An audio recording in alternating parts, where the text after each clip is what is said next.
Bonjour à tous et bienvenue dans cette petite vidéo de yoga, cette petite capsule sur Sasana, la posture sur la tête. C'est vrai que c'est une posture qui peut faire peur, une posture dans laquelle on peut se sentir mal à l'aise, on peut perdre nos moyens, alors que finalement, une fois qu'on comprend comment se positionner, elle n'est pas si difficile que ça, cette posture, et elle a plein de bénéfices. Elle nous permet vraiment de bien faire recirculer dans notre crâne. Elle remet les idées en place, voilà. Elle nous permet de voir la vie un petit peu sous un nouveau jour, un peu différemment.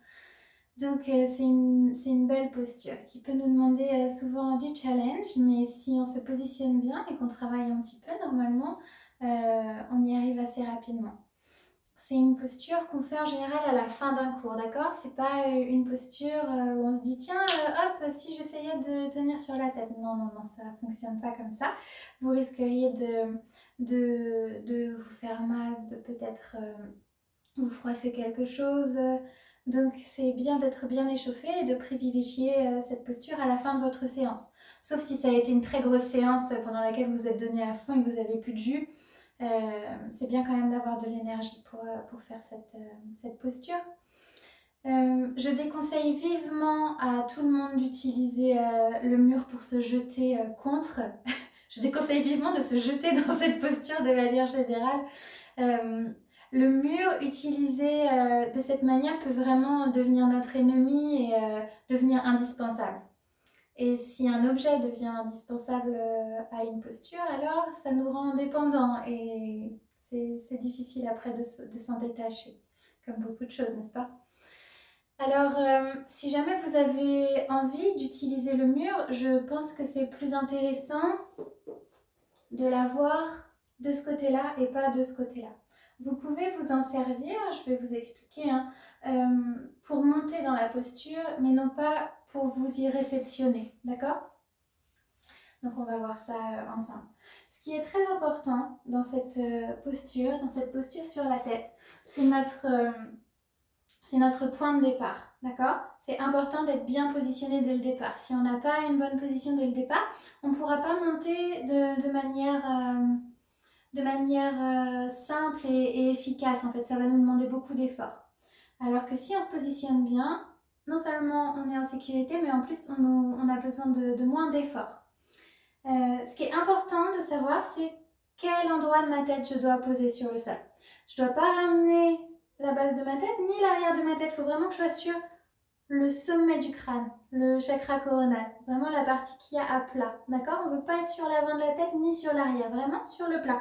Imaginez que votre colonne vertébrale est montée jusqu'au milieu de votre crâne. Si on prolongeait là, les cervicales, pof, jusqu'au milieu du crâne, et bien c'est cette vertèbre-là que vous aimeriez pouvoir déposer sur le sol, d'accord? Mais en réalité, le poids de notre corps dans cette posture, il ne va pas sur la tête, il va sur nos bras, sur nos coudes plus particulièrement. Donc, cette posture, on va la commencer. On va la commencer sur les genoux en ramenant les fesses sur les talons. Et là, on va attraper nos coudes. Donc, avec mes mains, j'attrape mes coudes. Je vais garder mes fesses sur les talons et je vais ramener mes coudes sur le sol. D'accord? Donc, à partir de ce moment et jusqu'à la fin de ma posture, mes coudes vont rester exactement ici. D'accord? Ils ne vont pas s'éloigner l'un de l'autre, ils ne vont pas glisser. Je vais les garder exactement là où je les ai déposés. Simplement, moi je vais entrelacer mes doigts. Je vais entrelacer mes doigts et je vais garder les paumes ouvertes. Je vais ramener l'arête extérieure de mes mains sur le sol. Donc, je n'ai pas le dessus de mes mains sur le sol. J'ai vraiment l'arête extérieure de mes mains sur le sol. Et en fait, mes paumes elles vont servir de butée pour l'arrière de ma tête. Parce que moi, je vais avoir le sommet du crâne sur le sol. Donc, je vais juste faire une petite butée avec mes paumes pour l'arrière de mon crâne. Donc, mes coudes sont exactement là où je les ai déposés. L'arête extérieure de mes mains est sur le sol. Mes doigts sont entrelacés. Je vais maintenant pouvoir venir déposer le sommet de mon crâne. Rappelez-vous, le sommet du crâne sur le sol. Donc, sans éloigner mes deux coudes l'un de l'autre, je viens déposer le sommet de mon crâne sur le sol. J'ai décollé mes fesses du tapis. Et maintenant, je vais pouvoir crocheter mes orteils dans le sol et tendre mes jambes. Là, ce qui est très important, c'est que je pousse avec mes coudes dans le tapis. Alors, regardez mes épaules. Il faut que j'active mes épaules. Je vais venir faire cet effort d'activer mes épaules en les éloignant de mes oreilles pour pousser mes coudes, mes avant-bras dans le sol parce que je ne veux pas ramener le poids du corps sur ma tête. Donc là, si j'ai les épaules relâchées, j'ai tout le poids dans ma tête. Si j'ai les épaules actives, je ramène le poids dans mes coudes. Donc là, ce que je vais faire, c'est que je vais faire des petits pas. Je vais rapprocher mes orteils de mon visage. Et une fois que je sens que mon bassin s'aligne avec mes épaules, il va y avoir un mouvement de bascule qui se fait. Donc dans un premier temps, je pourrais peut-être rapprocher mon talon de ma fesse, essayer de décoller. Je peux essayer avec l'autre pied. J'essaye de décoller sans impulsion. Et ensuite, j'essaye de faire le petit œuf. Et tout doucement, si je me sens à l'aise, soit je redescends, soit si je me sens à l'aise, toujours en poussant avec mes épaules. Hein. J'ai mes épaules bien actives, je pousse dans les coudes. Et bien, je peux essayer tout doucement de ramener mon bassin encore plus haut. Et une jambe après l'autre. Ben, je vais pouvoir tout doucement tendre. J'ai toujours mes épaules actives, hein, je pousse mes coudes dans le sol, j'ai les fessiers actifs et j'ai les jambes bien fortes. Je ne sais pas si vous voyez ce que je fais avec mes pieds. Je ne tends pas mes pointes de pied vers le ciel. Pourquoi? Parce que si je pousse mes talons vers le ciel et que je garde mes orteils flex, ma jambe au complet est active. Et en fait, mes jambes actives, elles m'empêchent de tomber en avant ou en arrière. Si je mets mes pointes de pied vers le haut, j'ai tendance à ramener mes talons vers l'arrière et le poids de mon corps vers l'arrière. Alors que si je pousse mes coudes dans le sol et mes talons vers le haut, j'ai une force d'attraction vers le haut et vers le bas et je suis stable. La région abdominale est active et surtout le dos ne cambre pas. J'ai le dos bien fort. J'ai le corps complet gainé en fait. Hein. Il ne faut rien laisser au hasard. Il ne faut pas creuser dans les omoplates. Il faut vraiment garder les épaules bien fortes. Et puis, une fois que je le sens, alors tout doucement, je peux d'abord ramener les genoux vers le bas si je veux. Avant de venir un petit peu en enfant. On fait toujours l'enfant après la posture sur la tête. Hein. C'est important. Si vous sentez que les cervicales ont un petit peu tiré, vous pouvez aller vers la gauche, vers la droite. Relâchez bien vos épaules. Hein. Si vous avez bien activé les épaules en poussant les coudes dans le sol, vous allez sentir que ça a travaillé. Hein. Tout le dos, il travaille.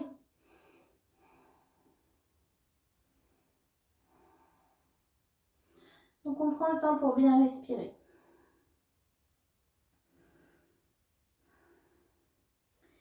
Et si jamais vous voulez utiliser le mur, eh ben, imaginez qu'il y a un mur derrière moi, d'accord? Donc, je vais me mettre pareil, que je vais faire le même départ en fait. Sauf que là, j'aimerais que mes orteils touchent le mur que j'ai derrière moi. Mes épaules, mes orteils, dans l'absolu, toucheraient le mur. Ok? Donc, admettons que je parte dans ma posture. J'aimerais ramener mes pieds contre le mur, piou, piou, piou, marcher pour aligner mes talons avec mon bassin. Je ne veux pas mettre mes pieds plus bas parce que sinon j'ai le bassin qui part vers l'arrière. Je ne veux pas le mettre plus haut parce que sinon j'ai le bassin qui part vers l'avant. Donc, je veux mettre mes pieds, mes talons dans l'alignement de mon bassin. Hop. Et pousser mes deux pieds contre le mur à 90 degrés. Et là, vu que mon bassin sera bien aligné, une jambe après l'autre. Imaginez que j'ai un mur. Une jambe après l'autre, je vais pouvoir monter. Et ça m'aide vraiment à trouver mon point d'équilibre. Voilà, j'ai les fessiers actifs, les épaules bien engagées. Normalement, je suis bien droite. Ok.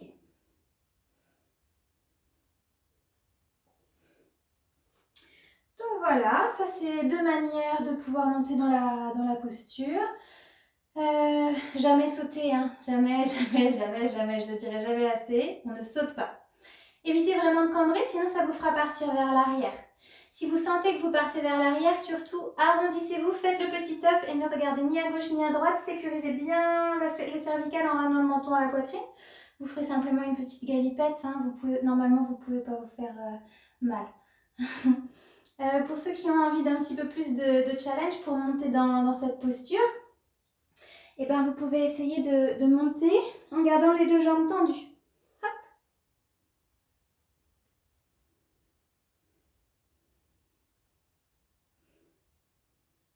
Après, vous pouvez même vous amuser à faire des petits abdos comme ça.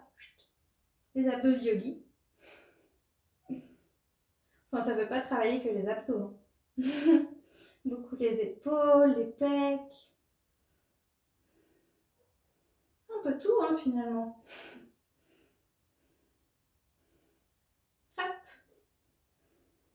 Et toujours faire un petit peu l'enfant après. Voilà, faites bien attention à vos cervicales. Vous pouvez vous masser un petit peu en haut des épaules. Si vous en ressentez le besoin, vous pouvez cambrer un petit peu vers l'arrière. Voilà, écoutez votre corps. Et surtout, ne vous crispez pas. Souvent, quand on a peur, on se crispe et on envoie des messages de danger à notre corps. Alors, il va être alerte et s'il n'est plus à l'aise, ça va être plus difficile de le contrôler ou du moins de travailler avec lui. Donc, restez détendu dans votre pratique. Si vous n'avez pas confiance, si vous avez peur, eh ben, demandez à votre professeur la prochaine fois que vous le voyez pour vraiment mieux comprendre et vous accompagner. Mettez plein de coussins autour de vous si vous avez peur de tomber. Voilà, restez en sécurité, buvez beaucoup d'eau et prenez soin de vous. Je vous embrasse.